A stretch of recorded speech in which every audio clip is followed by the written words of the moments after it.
আমার ছাদ বাগানে প্রথম আমি ওল লাগিয়ে দেখেছিলাম যে ওল হয় কিনা, তা দেখলাম ছাদ বাগানে ওল হয়। বন্ধুরা দেখতে পাচ্ছেন যে সুন্দর ওল হয়েছে আমার একটা। আমার ছাদ বাগানে আরও অনেক কিছু আছে। অ্যাকচুয়ালি ছাদ বাগানটা আমার না, আমার মা দেখাশোনা করে। আমার ছাদ বাগানে পেঁপে হয়েছে, দেখে যান। ছাদের মধ্যে পেঁপে হতে পারে, আরও বড় বড় পেঁপে হয়েছিল, সেগুলো খেয়ে নিয়েছি। দেখুন ছাদ বাগানে পেঁপে হয়েছে, ছাদ বাগানে লেবু হয়েছে। আর একটা অবাক করা জিনিস দেখাবো, তার আগে দেখাই আমার পাতিলেবু গাছটা। কত পাতিলেবু হয়েছে দেখুন,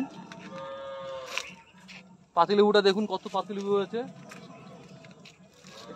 এটা আমার এলাচ গাছ, হ্যাঁ এটা আমার আম গাছ লাগিয়েছি। আর এটা আবার ভাবেন না যে ছাদ বাগানে গাছগুলো হয়েছে, এটা মাঠ থেকে আনা হয়েছে। আরও দেখাচ্ছি, অবাক করা জিনিসটা হচ্ছে আমার গন্ধরাজ। কি পরিমাণ গন্ধরাজ লেবু হয়েছে ছাদ বাগানে, আপনারা দেখলে অবাক হয়ে যাবেন যে এত লেবু ছাদ বাগানে হতে পারে। গাছ ভর্তি লেবু, প্রায় 100টা উপরে লেবু হয়েছে এই গাছে, প্রায় 100টা লেবু হয়েছে, আর অসংখ্য লেবু হয়েছে।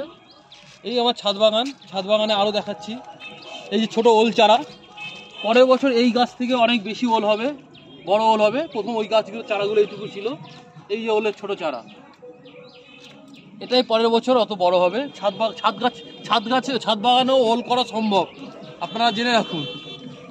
আরও দেখাবো, এই যে লঙ্কা, ধানি লঙ্কা, এই একটা লঙ্কা একবারে পুরো তরকারি হয়, এত ঝাল লঙ্কা, আপনারা বিশ্বাস করবেন না।